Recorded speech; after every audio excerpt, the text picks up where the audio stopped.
नमस्कार, मी प्रसन्न जोशी.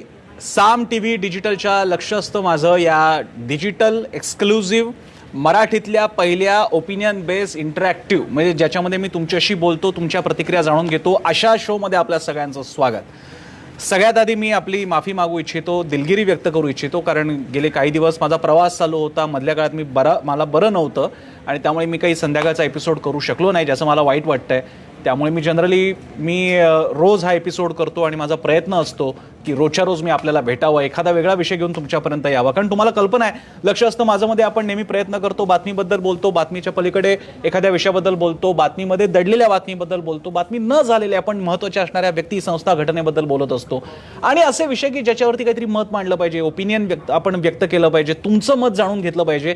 यासाठीचा तुमचा आणि माझा हा प्लॅटफॉर्म म्हणजे लक्ष असतं माझं. तुमचंही लक्ष असतं, माझंही लक्ष असतं, तुमचंही लक्ष असतं. आणि नेहमीप्रमाणे मी तुमचं स्वागत करतो या आजच्या एपिसोडमध्ये.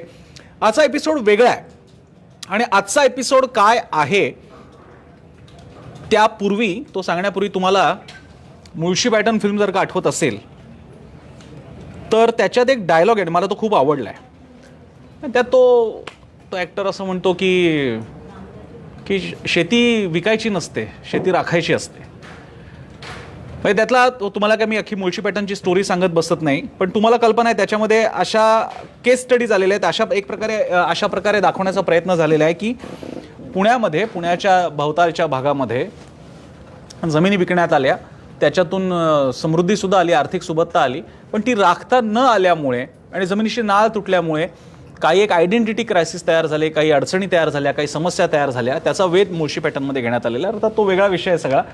सांगायचा मुद्दा, मला त्यातला डायलॉग खूप आवडतो. तो डायलॉग असा आहे की जमीन विकायची नसते गड्या, जमीन राखायची असते. खूप भावनिक होऊन केलेला तो व्यक्त केलेला एक डायलॉग आहे, ते एक मत आहे. आणि त्यानंतर मी एक स्टोरी वाचली होती ज्याच्यामध्ये पुण्यामध्ये मगरपट्टा सिटी जी उभारण्यात आली त्याच्या बाबतीत त्या स्टोरीचं हेडिंग, आणि मला ते खूप आवडलं हेडिंग. ते हेडिंग असं होतं, जमीन ना विकायची असते ना राखायची असते, ती विकसित करायची असते. जमीन ना राखायची असते ना विकायची असते, ती विकसित करायची असते. आणि मला ते खूप आवडलं. म्हटलं पॉईंट आहे, या मुद्द्यामध्ये पॉईंट आहे.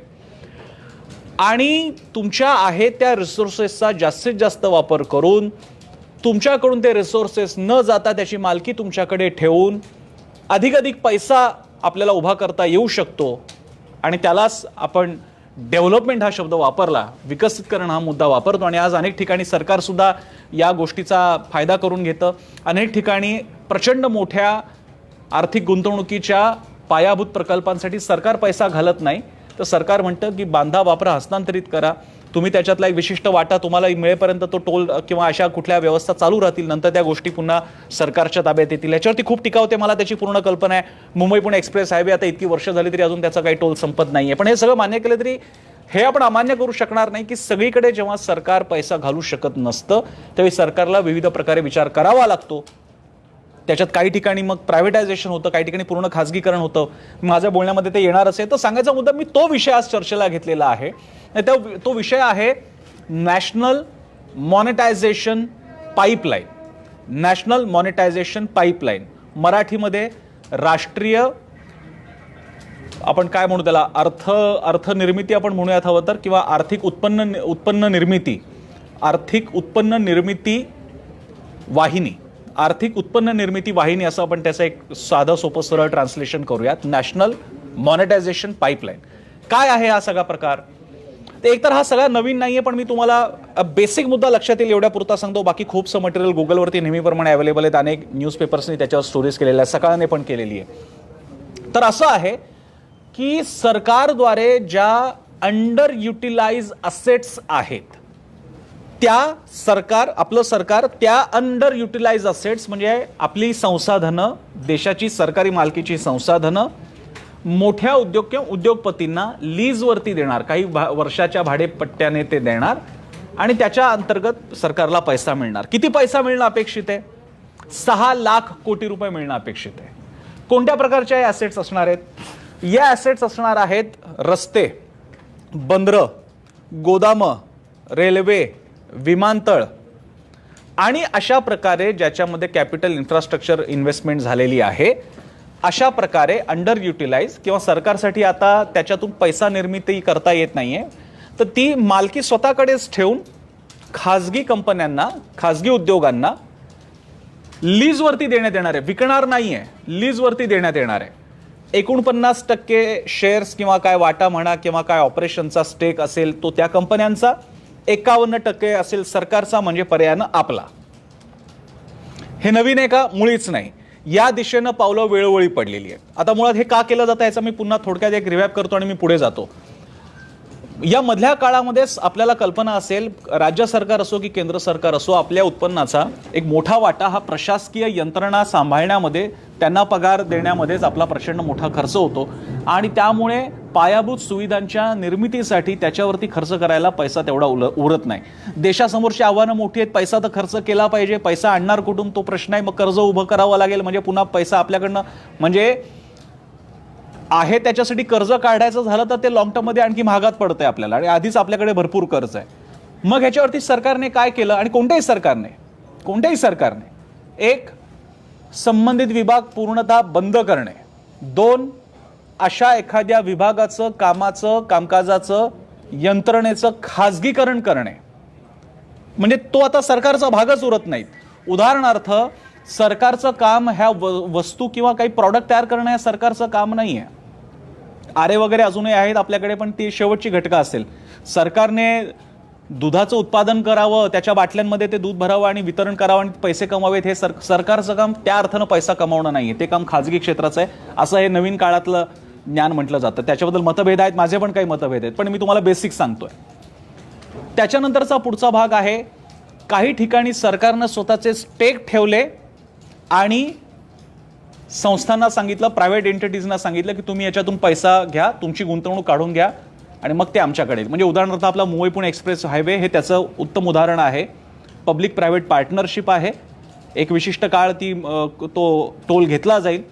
त्याच्यामधल्या खर्चामध्ये मी जात नाही, मग अजूनपर्यंत बंद का नाही झाला हे प्रश्न तुमच्याही मनात आहेत, माझ्याही मनात आहेत.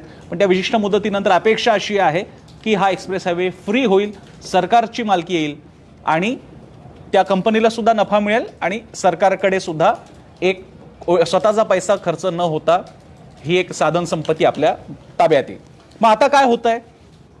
आता हे होणार आहे, ह्या ज्या काही नॅशनल मॉनिटायझेशन पाईपलाईन, राष्ट्रीय अर्थ उत्पन्न निर्मिती वाहिनी, याच्या अंतर्गत सरकारच्या ज्या अंडर युटिलाइज असेट्स आहेत, रस्ते, बंदरं, रेल्वे, विमानतळं, गोदामं, आणखी माझ्याकडनं काही असे ज्याला प्रमुख क्षेत्र आपण म्हणूयात, या गोष्टी मोठ्या उद्योगपतींना देण्यात येतील. म्हणजे अर्थातच घेणारे मोठेच उद्योगपती असणार, कारण काही लाख कोटी, हजार कोटी, लाखो कोटीचा सगळं गणित आहे, त्यामुळे ते काही छोटं कोणी येणार नाही, मोठ्याच एंटिटी येतील. अशा प्रकारची ढोबळमानाने कल्पना आहे.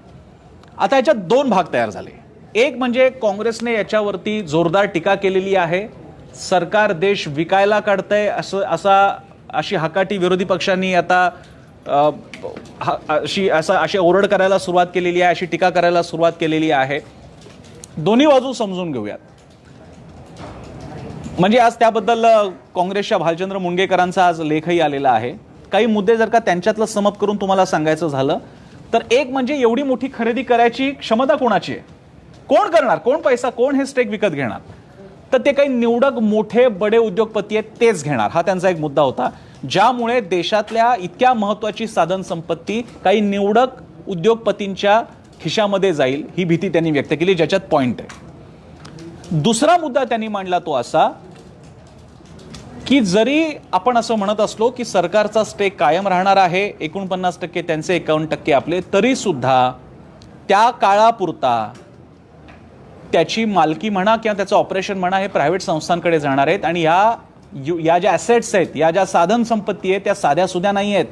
बंदरं, विमानतळं, रस्ते, रेल्वे या अतिशय महत्त्वाच्या क्षेत्रांवरती खाजगी पकड तयार होऊ शकते. त्यातही काही निवडक उद्योगपतींची होऊ शकते, ज्याचं रूपांतर राजकीय दबावात होऊ शकतं, अशी एक भीती त्यांनी व्यक्त केलेली आहे, ज्याच्यात पॉइंट आहे.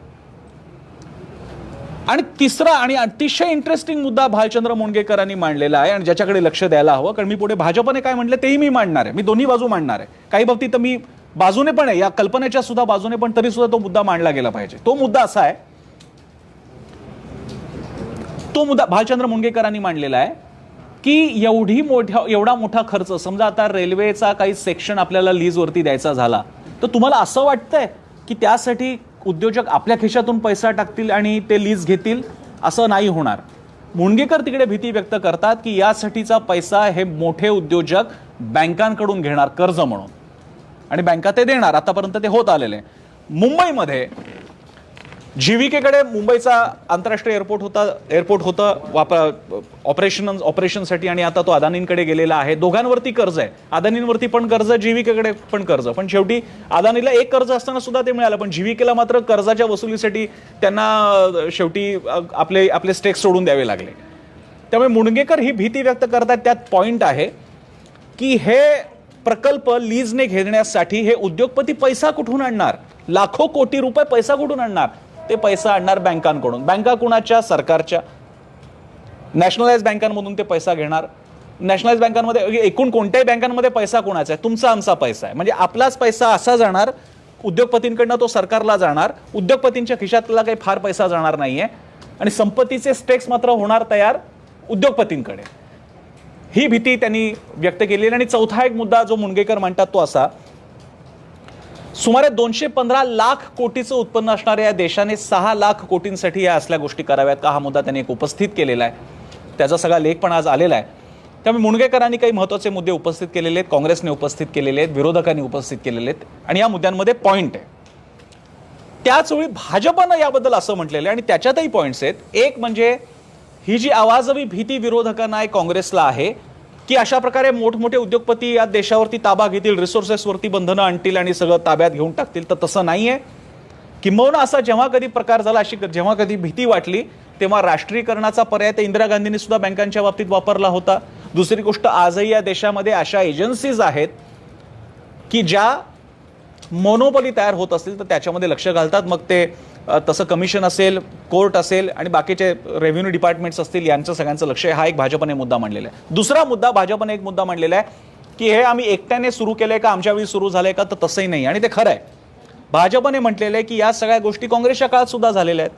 काँग्रेसने सुरुवात केलेली आहे याची. काँग्रेसने सुद्धा वेळोवेळी असे निर्णय घेतलेले आहेत की ज्याचा अल्टिमेटली खाजगीकरण किंवा बांधा वापरा हस्तांतरित करा किंवा स्टेक तुम्ही खाजगीकरणाला द्या, हे सगळं काँग्रेसने पण केलेलं. मग आत्ताच तुम्हाला या गोष्टी का आठवत आहेत?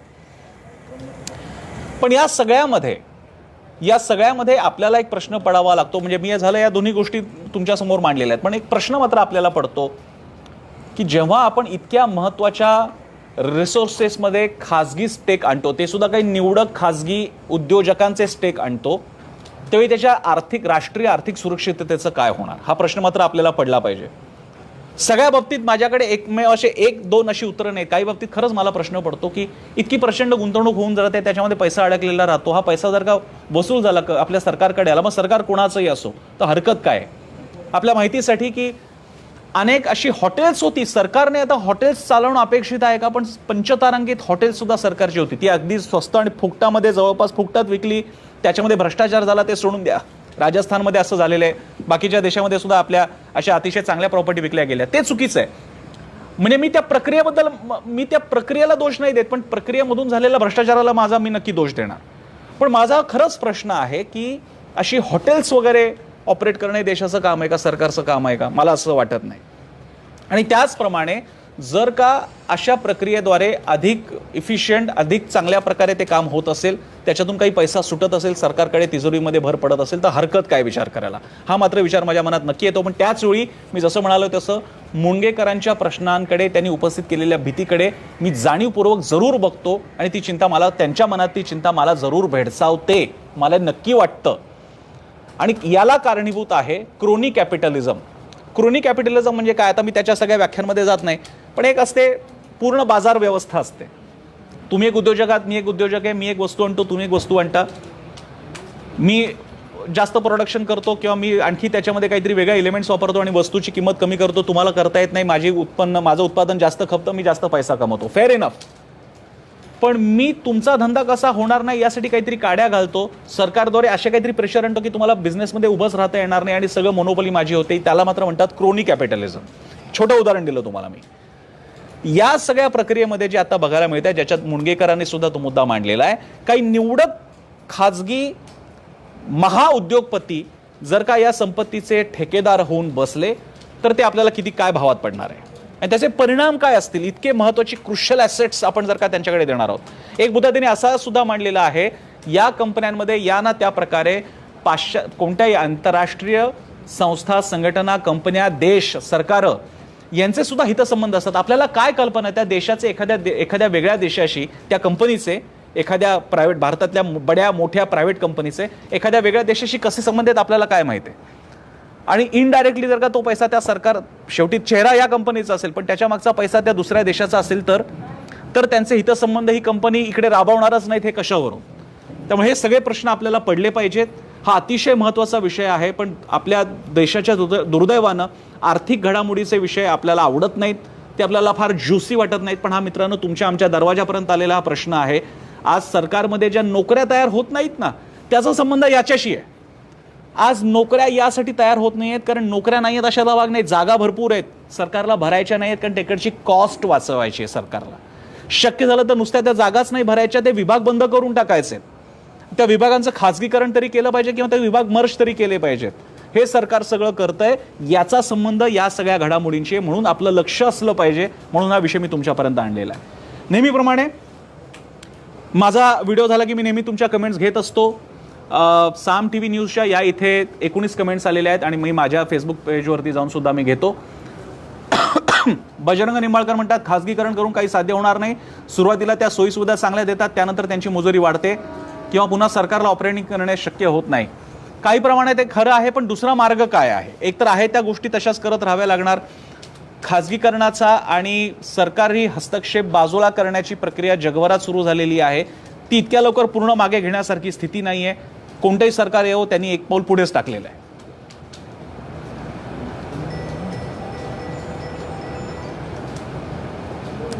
नामदेव हरिभाऊ दौंडवरनं म्हणतात आज मी तिला प्रत्येक गोष्टीवर जीएसटी लागते, इतका पैसा केंद्र काय करतंय, तरी पण मॉनिटाईज करण्याची वेळ आली आहे. हा मुद्दा बरोबर आहे आणि हाही मुद्दा नामदेवराव तुम्ही सुद्धा मांडलेला मुद्दा मुंडगेकरांनी मांडलेला आहे. त्याच्यात त्यांनी असं म्हटलेलं आहे की याच्यामध्ये भाजप सरकारने केलेल्या 2 चुका, एक डिमॉनिटायझेशन ज्याचा फटका सरकारला आजही अप्रत्यक्षरित्या बसतोय, आणि दुसरी जीएसटीची अतिशय गुंतागुंतीची, कठीण आणि अधिक नुकसानदायी तयार केलेली प्रणाली, आणि याच्यामुळे सरकारला आता पैसा उभा करण्यासाठी असल्या गोष्टी कराव्या लागतात. हा मुद्दा त्यांनी मांडलेला आहे. त्यामुळे तुम्ही बरोबर ट्रॅकवरती आहात. मला आवडला तुमचा हा प्रश्न.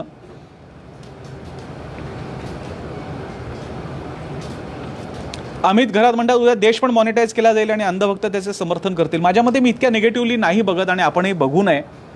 मॉनिटाईज करण्यामध्ये किंवा एखाद्या विशिष्ट भागाचं प्रायव्हेटायझेशन करण्यामध्ये, काही भागातून सरकारने लक्ष आपला स्टेक बाहेर काढण्यामध्ये काहीही वाईट नाही आहे. सरकारला आपले खर्च कमी करावे लागतात कारण त्या पैशातून सरकारला, मग कोणतेही सरकार असो, काँग्रेस असो, UPA सरकार असो, भाजपचं असो, त्यांना बाकीच्या ठिकाणी पैसा तिकडे घालता येतो. फक्त हे होत असताना स्पर्धा पाळली जाते का, आणि ज्यांच्या हातात आपण ही साधन संपत्ती देतोय त्यांच्याद्वारे आपल्याच नरड्याचा घोट तर घेतला जाणार नाही ना, याकडे मात्र लक्ष ठेवावं लागेल. प्रसाद करंदीकरांनी अतिशय चांगला मुद्दा मांडलेला आहे. एअर इंडियाचं उदाहरण घ्या, 56,000 कोटी नुकसानीमध्ये गेली. अनेक वर्षांपासून रिवाल्व प्लॅनसाठी हजारो कोटी रुपये खर्च झाले सरकारचे आजपर्यंत. एक्झॅक्टली आज जेव्हा उत्तमोत्तम प्रायव्हेट एअरलाईन प्लेयर्स उपलब्ध असताना एअर इंडिया मात्र आपण एक नाजूक विषय करून ठेवलेला आहे आणि त्याच्यामध्ये जेवढा जातो तेवढा पैसा जातोय.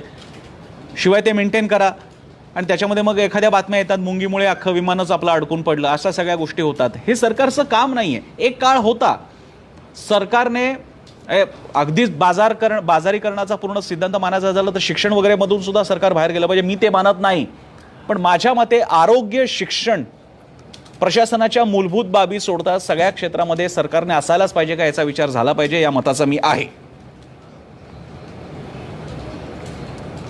मिलिंद क्षीरसागर म्हणतात यांनी थोडीच कमावलंय, 70 वर्षात काहीच झालं नाही म्हणणारे स्वतःच्या बापाची संपत्ती विकायला काढतायत, काय कळत नाही वगैरे वगैरे, त्यांनी सगळं केलेलं आहे. हा एक मुद्दा पण एक झालेला आहे की काँग्रेसने ज्या इतक्या वर्षात काही संस्था तयार केल्या, LICचा IPO काढता येतात, त्याच्यासाठी सुद्धा अशा प्रकारे म्हणजे माणसाने इतकं भाबडं पण होऊ नये, म्हणजे IPO काढला, LIC विकून टाकली, अशातला भाग नाही आहे. असं कृपा करून विचार करू नका. आज ना उद्या स्वतः काँग्रेस सरकार सत्तेमध्ये असतं तर त्यांनी सुद्धा हे पाऊल उचललंच असतं, त्याची गरज सुद्धा आहे.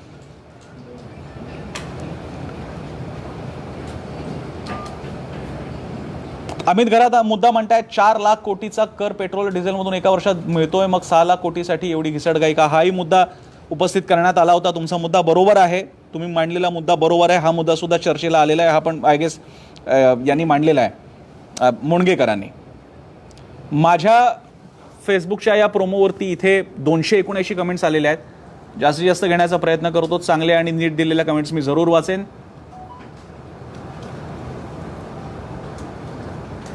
सतीश चापेकर म्हणतात, हे भक्त पूर्वी म्हणायचे काँग्रेस देश विकेल, आता थोबाड बंद झालेला आहे. बरोबर आहे, हा तुमचा मुद्दा बरोबर आहे.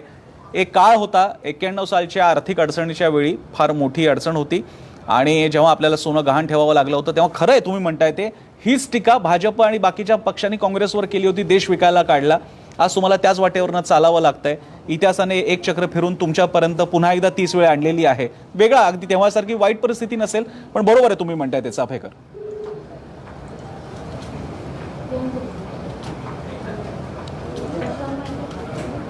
कल्याणी सोमाणी यांनी इंग्लिशमध्ये हे मांडलेले, जे मी अगदी थोडक्यात वाचून तुम्हाला त्याचा फक्त अर्थ सांगतो की ॲसेट विकणं हे चुकीचं आहे. Asset that are not performing must be transferred and investment should be made in assets that generate better returns. त्याच्यासाठी मुळात काही ठिकाणून एक तर इन्व्हेस्टमेंट पूर्ण काढावी लागेल. सरकार आता ते करत नाही आहे. काही ठिकाणी आहे ते ॲसेट आपलीच मालकी ठेवून लीजवरती मात्र देता येऊ शकतं. ते सरकार सध्या करत आहे. त्यामुळे विकून टाकत नाही आहे, लीजवर देत आहे.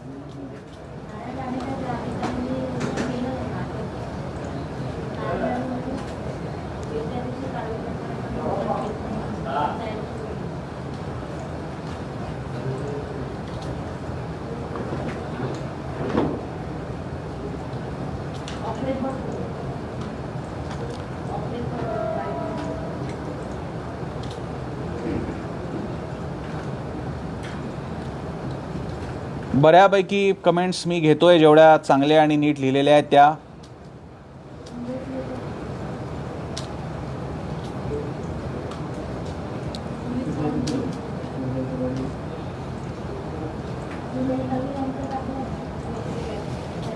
एकाने कमेंट लिहिलेली आहे की तोच मगाचाच मुद्दा परत आलाय. मिलिंद क्षीरसागरांची तीच कमेंट मी परत वाचतोय की 70 वर्षात काहीच झालं नाही म्हणणारे आता तीच संपत्ती विकतायत. हा मुद्दा बरोबर आहे.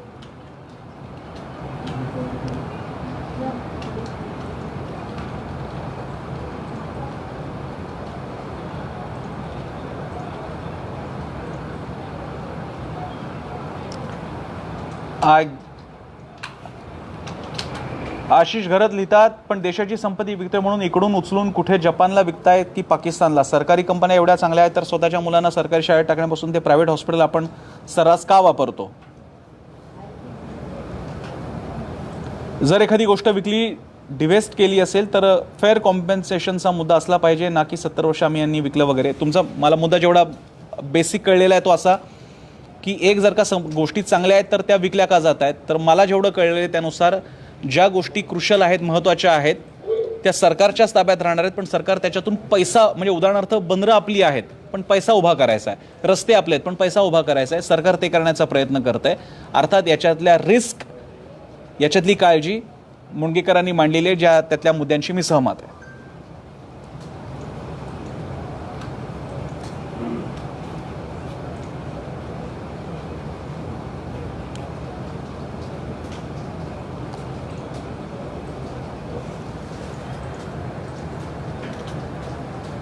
सीताराम ठाकरे म्हणतात, रेल्वे प्रवासी वाहतूक, बस कंपन्या, विमान कंपन्या, अशा सगळ्या कंपन्या वगैरे वगैरे त्यांनी नावं दिली आहेत. सरकारी नोकऱ्यांनी भ्रष्टाचार करत कंपन्यांची वाट लावल्याने पी व्ही नरसिंहराव, मनमोहन सिंग यांनी सरकारी संस्था परत खाजगी करायला सुरुवात केल्या वगैरे वगैरे वगैरे. आणि बाकी त्यांनी काँग्रेसला शिव्या वगैरे घातलेल्या आहेत.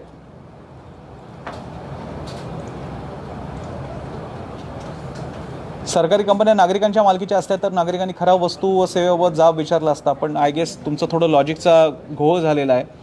इथे मुद्दा आहे त्या ॲसेटचा जास्तीत जास्त वापर कसा करता येईल आणि पैसे कसे उभा करता येतील याच्याबद्दलचा सरकारचा विचार आहे, ज्याबद्दल दुमत असू शकतं.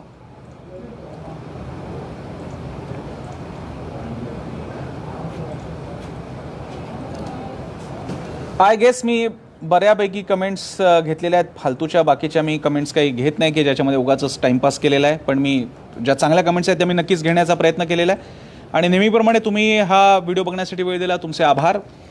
आणखी कुठले मुद्दे यामध्ये असायला हवे होते का, माझ्याकडनं कुठले मिस झाले का, मला जरूर कळवा. या व्हिडिओच्या खाली मी तुमच्या कमेंट्स वाचत असतो. त्यामुळे मी स्वतः फेसबुकवर आहे, इंस्टाग्रामवर आहे, ट्विटरवरती आहे. माझ्याशी तुम्ही संपर्क साधू शकता. साम टी सुद्धा फेसबुक, इंस्टाग्राम, ट्विटर आणि यूट्यूबवर आहे. यूट्यूबवर आमच्या चॅनलला सबस्क्राईब करा आणि आमची वेबसाईट आहे samtv.com. आमचं ॲप आहे जे मोबाईलवर डाउनलोड करा. आणि सगळ्यात महत्त्वाचं म्हणजे आमचा चॅनल साम टी व्ही. तुमच्या टी व्ही ऑपरेटरला सांगा की तो ट्यून इन करून द्या. जरूर तुमच्या केबल ऑपरेटरला सांगा आणि त्याचप्रमाणे तुमचा डिश टी व्ही असेल तर त्याच्यावरती ट्यून इन करून घ्या आणि पाहत राहा साम टी व्ही. बातमीची व्यवस्था बदलेल.